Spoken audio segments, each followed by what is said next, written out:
Hi guys, welcome back to another episode of the Storytime Society. I'm your host Jamie, and I'm so happy you're here. I'm so glad you're alive. Thanks for tuning in. The theme of this episode is cheating stories. We actually haven't done a cheating story theme in a while, although there still are cheating stories sprinkled about. So let's get into it. Also, my shirt has a little cat that is smoking a cigarette. And this was literally me this weekend because one drink in and I don't know what goes on in that head of mine. But yeah, my throat hurts a little bit today. So anyways, let's get into it. The title of the first story is My Fiancé Thinks That I Don't Know About Him Cheating on Me. My background and credit check just went through and I'm moving into my new apartment in 2 weeks. This happened 7 months ago. I work a not high paying but decent job and picked up a second job. He thinks I'm working for extra money to buy a new car. He left his email logged in on my laptop and I saw an ongoing conversation where a woman was sending him naked pictures talking about hooking up again. He agreed and made a date to pick her up a week from when she sent that email. I opened it because the subject was NSA F, no strings attached. The kicker? He found her on Craigslist. Privately, I got tested. No STDs. I stopped having sex with him, but 1 month after, I found the emails. Once I got the second job, I used being too tired as an excuse so he wouldn't think that I found out. But we used condoms because I told him I stopped taking birth control, so I'm clean. Now I have more than enough money saved up to move out. It's been so hard holding back tears and looking him in the eye, but over the last few months, I have fell completely out of love with him. I put in my 2 weeks notice at my second job. I have suitcases in my trunk. Once the day comes and he's at work, I'm packing all my crap and leaving my ring on the dresser. I deactivated Facebook last month, and I blocked him before I did. I'm going to block his phone number and Instagram account as well. I've spent months putting this plan together. I can't wait to leave him confused and thrown off. Signed, the sad but soon-to-be single girl. That's so slay of her, honestly. Obviously you want to get out as soon as possible, but if you don't have the resources yet, that is a very good plan. And it also gives you time to get over them before you're even out of the relationship. And honestly, he cheated, so he doesn't deserve a proper breakup or a proper goodbye or a proper anything. Okay, there's an edit and it says, hey guys, I just want to say that I'm not going to leave a printout of his email when I leave, and I'm not going to sell my engagement ring. I'm 24 years old. I don't do stuff for revenge, and I don't want to spite him. He'll just be left blindsided by his actions. I'll post an update after I move to keep you guys informed for the ones asking. I feel so liberated and free, and thank you for all of your well wishes. It means a lot. And then edit 2. Guys, I kept having sex with him after I found out because I didn't want to stop abruptly and have him suspect something. Also, I'm not going to confront him or give him any explanation as some of you have suggested. He is the one who had an ongoing sexual relationship with another woman. He had 7 months to confess the truth to me. He had yet to tell me. He has every single opportunity to be honest, and the fact that he's smiling in my face, acting like everything is all fine, why on earth would I give his ass any indication that I'm leaving him? No, LOL. Girl, are people really mad at her for not explaining to him why does he deserve an explanation? He does not deserve that. And why does she need to give him any more time than she's already given him when he literally cheated? So, goodbye. There's an update 5 days later. And it says, I got an early move-in and I just dropped the U-Haul back off. I waited until my now ex-fiancé went to work. I had my clothes packed the night before. I just needed to move most of my stuff. Even though we purchased our couch together, I'm going to let him keep it. I know he was very thrown off and confused when he got home. He had everyone calling me, including both my mom and his mom, asking if everything was okay. He was about to call the cops. I told both my mom and his mom that I moved out because of personal issues. They both said, okay. I told his mom we're over. No breaks here. I got a swarm of emails. Here's a few copied ones just to summarize his confused, sad, angry reaction. What's going on? Are you okay? Please answer me. You gave me a heart attack and I thought you were dead. You're not going to answer my calls? You blocked me? Since he wouldn't leave me alone, I sent him one reply. that said NSA sex, no strings attached. He finally left me alone and then bombarded my emails once again saying, "You were snooping through my email? Can we just talk in person? I want to make this work. It was a dumb mistake." Of course, I had to fight myself not to curse him out, but after about an hour, he left me alone. Next week, once I get everything settled, I'm going to show my parents the new place. My head and heart feel so much lighter. I'm really happy. I'm reading more, meditating. I thought that I would be forever broken, not good enough for anyone else, but I was wrong. Sometimes you need to get hurt really bad before you realize you have to get out for good. This was my breaking point, and I'm thankful that he did me the favor of showing me who he really is. Thank God I dodged this bullet. Thanks for the well wishes once again. I'm surprised she didn't tell her mom what was going on. I'm surprised she just his mom, whatever, just tell her that you're done. But I feel like, I don't know, I guess I don't know the relationship she has with her mom, but my mom would be fully informed. She would be knowing that 7 months in advance, right when I found out. I would be sending her pictures of that email being like, "Oh my God, can you believe this?" If you want extra content weekly, head over to patreon.com/storytimesociety and become a member on there for extra content. Love you.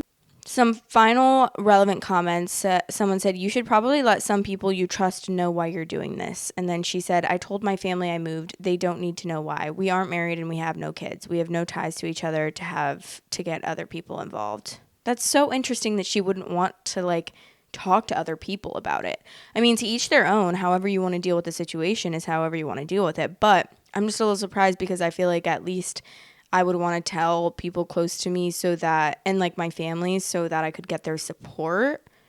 But I'm just not a mysterious person. That's probably why. For this, it could never ever be me. No.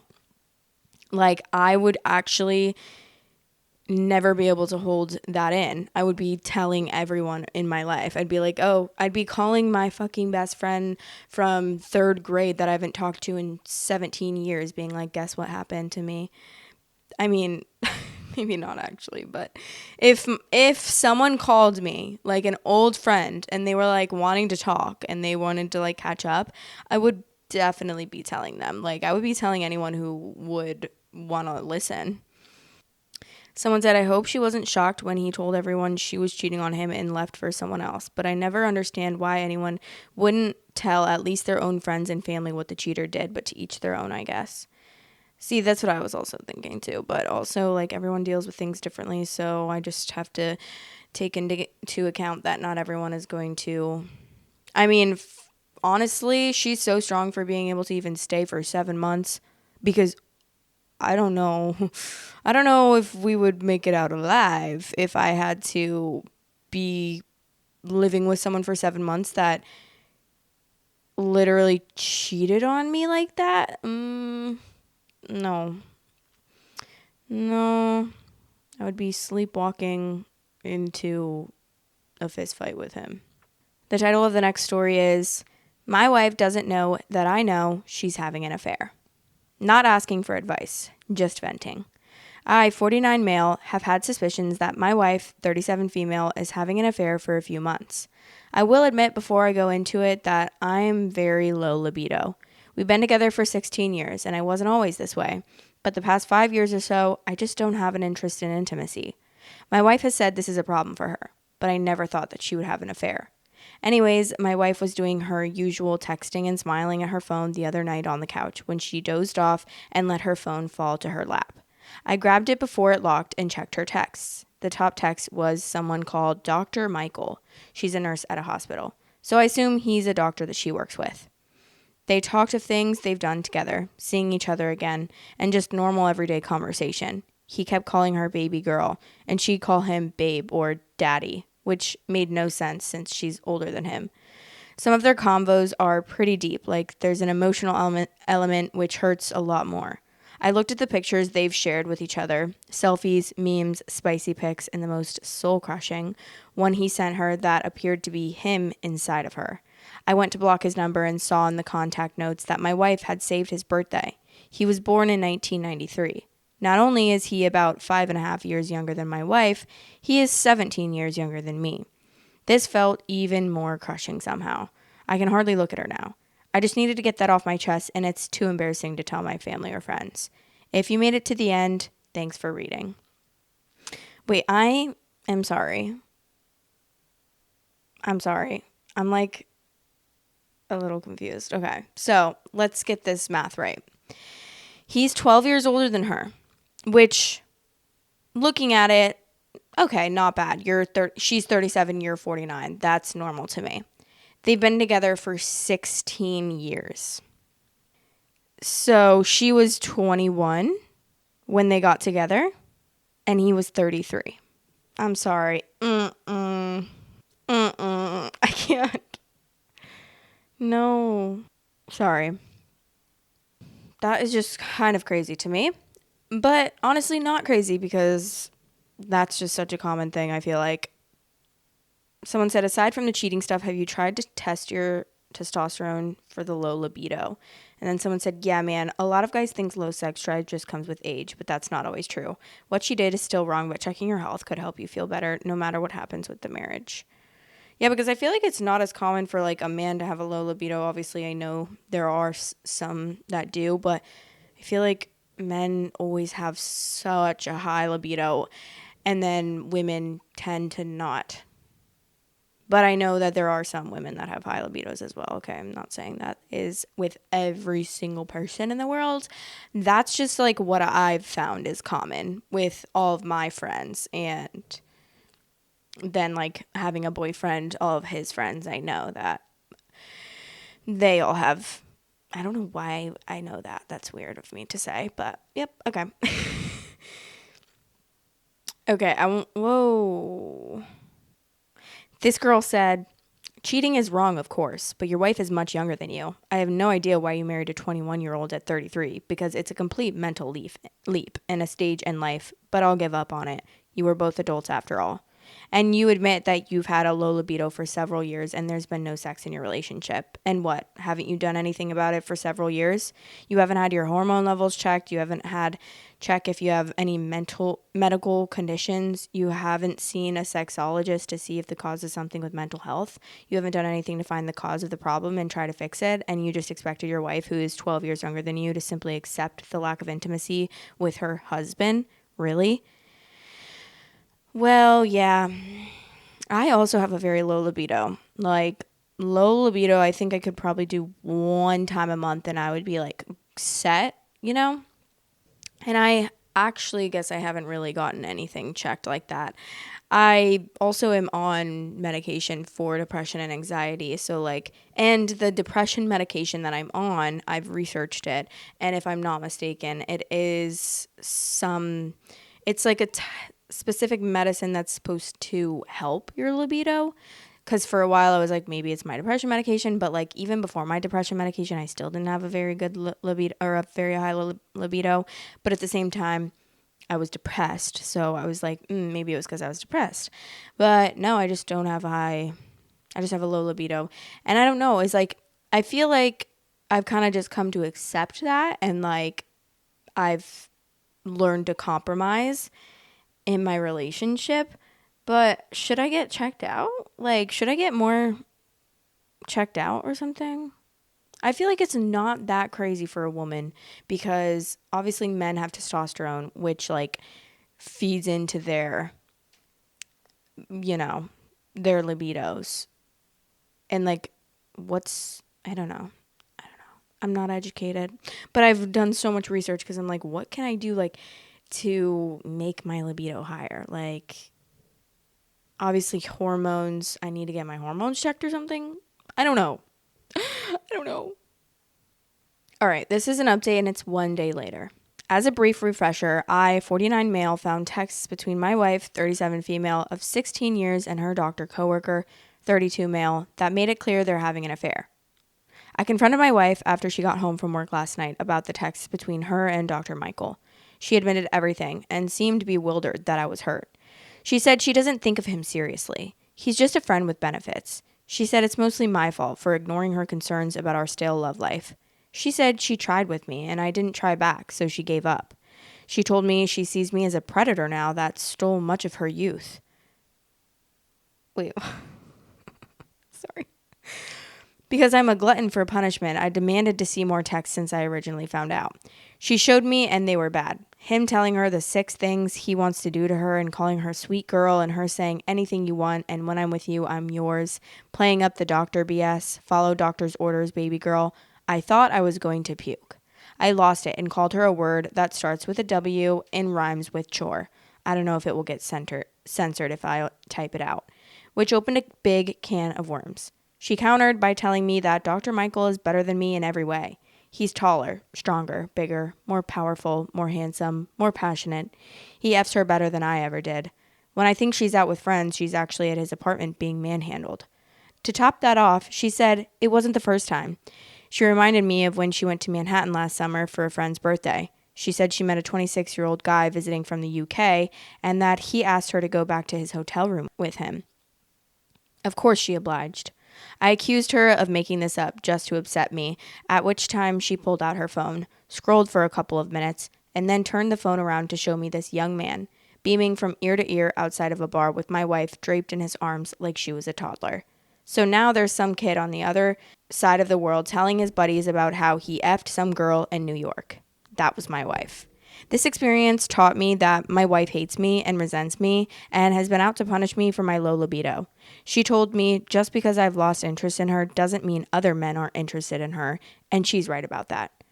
To her great fortune and my misfortune, she's still beautiful and glowing and fun, and men love being in her presence.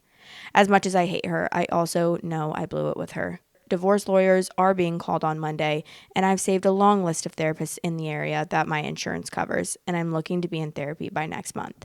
Many people suggested getting my testosterone checked. This is on my list of appointments to make on Monday. So, not a happy ending by any means, but an ending that was probably long overdue. Wait. Sorry, that was this, like, the first story was like, okay, makes sense. Then this seems so out of this world insane. Like, do we think that is like real? And I hate that this is always the case. It's like, do we think that's real? And I know stuff like this actually happens, but the way that this is written is not giving. Like, it's giving some sort of fantasy land. So some of the comments they included in this post says she built up a ton of resentment about it over time and used her feelings to justify her actions. It must feel awful for you and very humiliating. I'm sure you can find a more suitable person to be with in the future. Edit, I can see now what really caused this to happen. It's just an awful situation all around, and they've both paid for it. I'm pretty sure it was 33 and 21 when they got married. Who knows how long they dated before that? Honestly, yeah, true. And him, sorry, I don't know why I couldn't, like, I just could not stop laughing. Even though obviously him being a predator that stole her youth is actually sad. It's just like the way that this was written made me laugh. But I agree, and I think that's sad. And I hope if this is real, she is okay. Someone responded and said, oh, I didn't catch that. Yeah, definitely even creepier. This has 30-year-old dating someone just out of high school vibes for sure. I'm not sure wife was the problem in this relationship. She just slowly realized how messed up it was, but felt trapped. I usually don't like to make excuses for cheating, but I'm having a hard time feeling sympathy for OP. Oh, Lordy. Did you really not try anything after she brought up her feelings to you multiple times? You didn't go to the doctor? You didn't try taking any type of medication? Did you try anything? He said, I admit I didn't take things seriously and didn't really try much. And that's why I said I blew it. It still can hurt though. I make about $85,000 more than her, so spousal and child support will be on me. Also, we live in a no-fault state, meaning an affair can't be used against her. All assets will be split 50-50, and I'll pay out my ass for support for her. But better than living with her at this point. Oh, and she'll get half of my 401k, so that's awesome. And then, so this is posted on like Best of Redditor updates, and someone commented on it and said the weirdly detailed description of their sexting and how she reacts makes me think this is just cuckold rage bait. And then someone said it's absolutely a fetish post. I'm sure it was written one-handed, especially the update after all the comments told him he deserved it.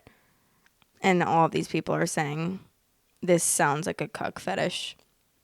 And now I'm like so annoyed. Because you have to admit the first, obviously you guys know I don't read these beforehand because I like to like have my authentic reaction. But the first story sounded like a regular story. It's like, okay, yeah, makes sense. And then the second story, just the details he was giving and like how she reacted, I was like, okay, there's no way this girl was like, there's no way this girl was like, yeah, he is so much handsomer than you. He's so much cuter and funnier and nicer, and he's just a better guy all around, and you're just a loser. Like, that's giving humiliation kink. But let's move on to this next story. Okay, this next story is in the advice subreddit, and it was just posted a day ago. She says, I just found raw footage of my husband with another woman, and we just had a baby. I, 33 female, have been married to 36 male for about 3 years. We dated for 5, and now we have a baby. This actually happened in May, but it feels like today because I just found more stuff. He was sleeping and I decided to snoop through his phone. He had videos of him and this girl he met while he was working in a hotel room doing the deed. I sent the videos to myself and reviewed them over and over. I felt so grossed out. To see the man that acts like and claims he's so faithful, seeing raw footage of it was the next best thing to walking in on them. I was able to contact the girl because he still had contact info on his phone. She said that he acted like he was single, and she had no idea. She was genuinely upset too. I could hear her crying. But anyways, this on and off affair had begun before my pregnancy, around the time I had my second miscarriage, and it went into about 6 months after our son was born. So about 1.5 years. Anyways, he now claims that he had a weak moment, and he's been doing everything he can to make me happy. Problem is, I'm not happy. I can't get those images out of my head. I feel grossed out when he touches me. That sinking stomach feeling that I first got when I saw the videos has stayed. Even now, it's been months, and I can't get over it. I would pick up and leave, but I swore to myself before our son was born that no matter what, I did not want him to have a broken home. I swore that I would eliminate anything that I had control over that could potentially harm my son's upbringing. Some days when my husband is busy and I see him less, I feel like I can do this and it's easy. But other days, it's just so hard. And to think this man almost convinced me to be a stay-at-home mom and quit my job. Also, guys, there were no red flags. None. He was attentive and caring and just a perfect man. So I don't know what to do. Well, first of all, you're making your son have a broken home. A broken home, like, can be... The thing that bothers me is, like, immediately people just assume because their parents are divorced, that means you have a broken home. Okay, well, actually, let's compare the two.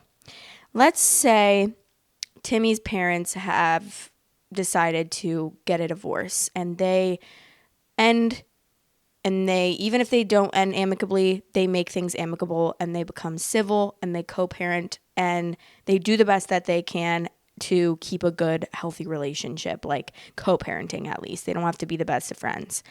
And then let's say, on the other hand, Jimmy's parents, the mom just found out that the dad cheated on her, but she's going to stay because she doesn't want her kid to have divorced parents. And this is going to result in a bunch of unhealthy dynamics in this house, because not only are they going to fight, I'm sure, a lot, but the wife is going to resent the husband, and that's going to be able to show. And then the kid is going to grow up seeing a loveless marriage that's super unhealthy and, like, experience all these terrible feelings and situations because his parents are not healthy and in a healthy marriage. And Timmy is going to grow up seeing that two adults who get divorced can actually be really mature. And even if their relationship didn't work out, at least they ended up being able to be civil and amicable, and they were able to put me first and co-parent me. And that's amazing. I see an example of two mature adults. Like, I don't really understand. I just don't understand the logic behind that. Like, I get wanting... I just don't really understand how that is still a thing. Like, people really think that it's better to stay in a loveless marriage where you hate your partner because they cheated on you, or just in general, it's a loveless marriage, like even if nothing happened, but you guys just like don't like each other anymore. I don't know. But the raw footage is crazy. I would have actually thrown up all over, everywhere. That would have made me sick to my stomach. Just even thinking about that makes me sick to my stomach to even think about. Like, that's actually crazy.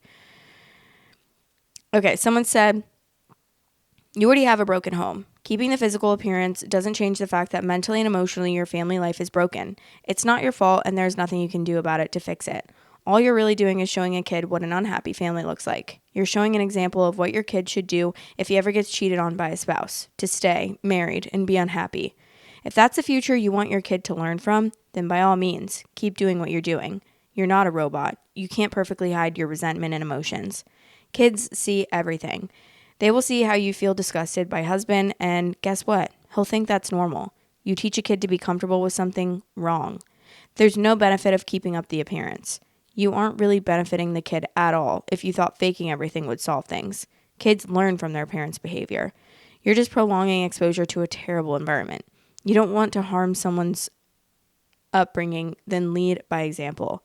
Show them what they should do if they're put in the same situation. And someone responded this: my mom stayed with my dad so I wouldn't grow up in a broken home. I still feel guilt that she stayed in a bad marriage with a shit husband and gave up any chance of finding peace, independence, and happiness. She died 3 years ago, and he really didn't care. I hate that she sacrificed herself for me. Please don't do that to your kid. Edited to add, my mom never once made me feel she was unhappy.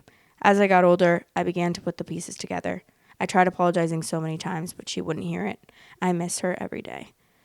Well, that is not your fault, so don't feel guilty for that, even though that's easier said than done, but you should never feel guilty for that because that's absolutely not your fault. We are going to move on to the advice segment. If you ever want unprofessional advice from me or you want to leave a confession, there's a Google form in the description and just click on it. You'll see the instructions there. If you ever want to call and leave a voicemail of a confession or ask for advice on the voicemail, the number is 561-264-7017. Okay, so we are going to read this advice question. Someone said, hey Jamie, I, female 25, found your videos about a month ago and I've been binging them nonstop ever since. I always listen to them while I craft or clean. Anyways, I thought I would ask you for some advice. Here is some backstory.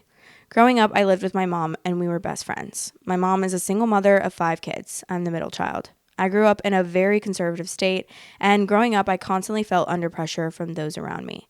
I always felt like I didn't quite fit in anywhere, and I'm pretty bad at reading social cues. My mom and 2 older sisters would frequently make judgmental comments towards me growing up about my appearance. The things I said, how awkward I am, etc.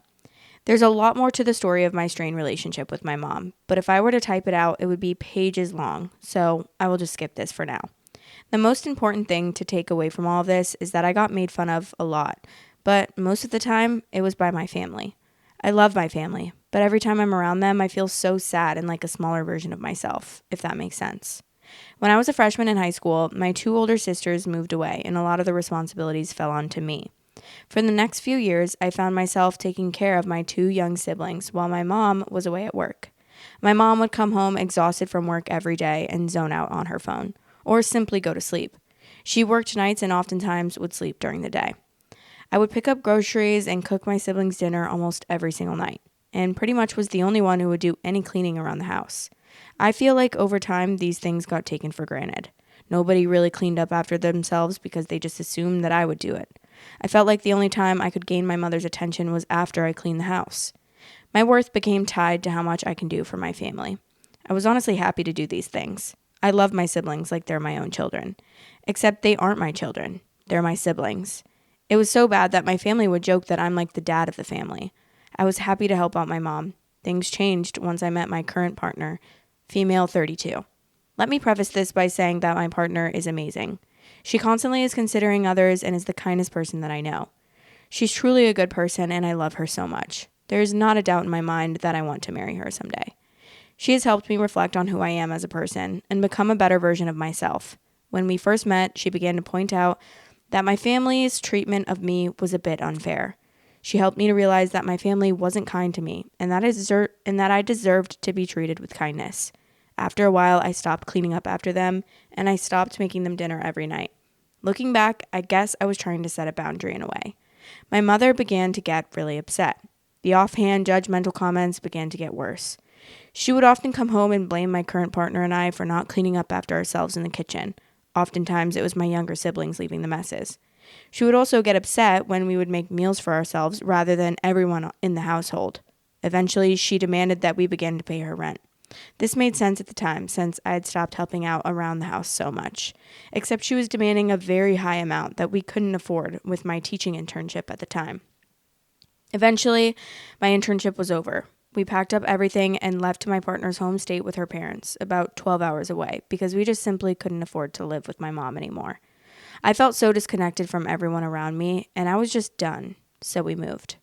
This whole situation really strained my relationship with my family.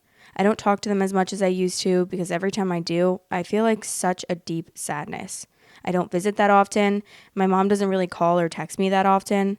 I guess I could call and text her, but it's just hard. I have a lot of built up resentment that I haven't really talked about with my mom. A while ago, my mother called out of the blue and said, "We really need you over here," and started to cry. It gives me such a heavy feeling in my chest because I really don't want to be needed, if that makes sense. I don't think I could be that person anymore if I tried. Ever since moving away, it has been really hard for me. My partner's mother recently lost their husband, which has been heartbreaking to see her go through. My partner's mother is an alcoholic, and when she drinks, she's not very nice and takes out her grief and anger on anyone, anything in her path. I've tried talking to my mom about it, but she pretty much just shrugs things off, even defending my partner's mom at one point. This has caused me a lot of resentment. I fell into a pretty bad depression, but have since got on medication and it has helped a lot. On the upside, it's also beautiful where I live now, and people are a lot more accepting of me around here. I just wish I could talk to my mom about things in my life without feeling guilty. Growing up, I would feel guilty if I didn't clean, guilty if we went out to eat, guilty if I said something she didn't like, and now I feel guilt for not calling her. I'm just tired of this feeling. These past few years have been really hard for me. I've had so many I want my mom moments, but I never felt like I could talk to my mom about anything, and that makes me sad. Do you have any advice for me? Sincerely, Mommy Issues. Well, first of all, I'm really sorry for all that you had to endure growing up, and not to mention that you were parentified and made to believe that it was your job to take care of your siblings when at the end of the day it was your mom's, and obviously you were not meant to be the dad, or quite frankly you were the dad and the mom of the house. If what if this is how it was all your whole entire life, it seems like you pretty much were the only person that your family had, even your mom. Like, you were the mom of your mom.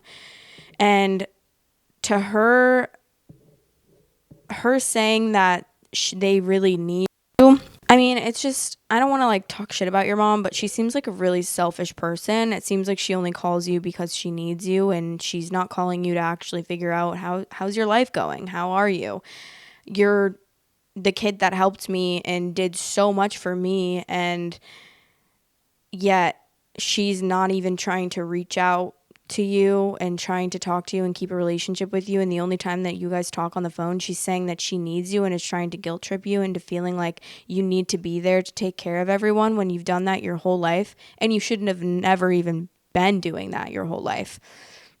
You obviously did that out of the kindness of your own heart, but if any, well, I don't know. Parentification is just really damaging, and it's not okay. I understand that I don't want to be judgmental or anything, because I had my own situations growing up as well, and no family is perfect, but it seems like things could have been avoided if she would have just taken some responsibility and not let her own kid act like the father and the mother of the house.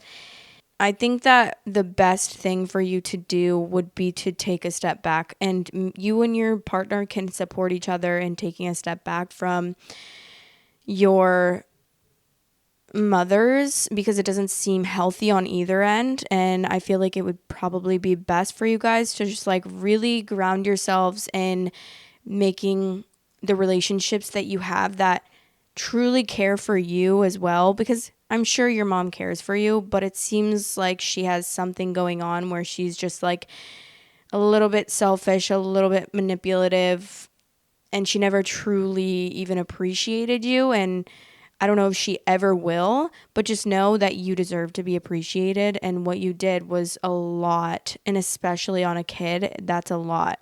It's a lot for anyone, but especially for something that you didn't ask to have children, but you had to take care of these kids like they were your children. That's not okay. But yeah, I would honestly just say like maybe if you want to write a letter to your mom, just like spilling everything the way that you feel, the way that she's made you feel, and almost kind of like you wrote to me, like put it up in a note. It would probably be a lot longer and you could take a while doing so. But everything that you would want to say to your mom and how she made you feel, and send it to her in a letter. And this is like personally, if I had to deal with this situation and if my mom was like this, I would, because I'm the type of person that really wants to get things out there. Like I want someone to know how they made me feel if they hurt me for the most part. And everyone deals with things differently. So if that's not something that is like would make you feel better, then ignore this. But I would write my mom a letter about everything, like how she made me feel, everything she did that made me feel terrible and not appreciated in my life, and how she treated me and how that wasn't okay, and just like get it all out as much as you possibly can. And I would send it to her, and I would say like, I want to take a step back from our relationship because I think that it just would be so much healthier for you and mentally to deal with trying to process everything that happened and the way that your mom treated you away from her, and not have to keep thinking about what she thinks, or because it really seems like you don't benefit from a relationship with your mom at all, and you never really have. And if anything, you get shit on every time you talk to her. And when you were growing up, she was the reason that you felt like shit and were insecure, because she would make fun of you and bully you. Like, your own bullies were your family, the people that are supposed to build you up and appreciate you and tell you how amazing you are, not bully you and make you feel like crap about yourself. So, yeah, I would take a step back from that relationship and try to journal your feelings and try to like process the relationship that you had with your mom. And I'm sorry that you didn't get to have a great relationship with her, and that you might not be able to have a great relationship with her. But think about, and nothing is going to fix that. Like, it's okay to be sad about that. Your feelings are valid, and it's okay to feel not great about that, the fact that you don't have a good relationship with your mom, and you might not ever. But once you process all of that and kind of start to heal from that and focus on other relationships that are with people that actually give you a reciprocated love, then I think you will find a lot of peace in that. And I think that is something that you and your partner can definitely relate on, and you guys can definitely lean on each other for, because it seems like she's going through something with her mother as well. And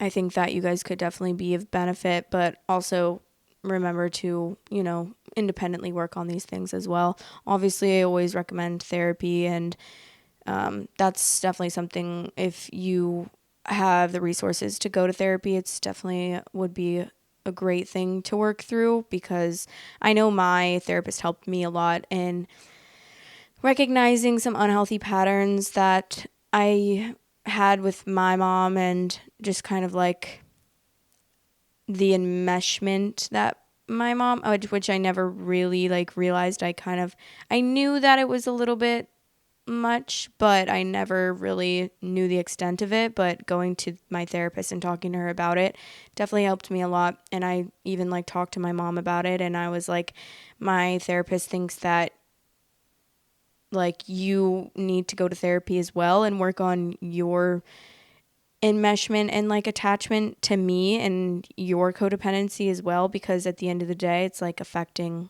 me and it's also affecting you, and we could both benefit from that, if that makes sense. My situation is obviously really different, but therapist really helps, and I'm really glad that you got medication. That is like a huge step and really helps so much.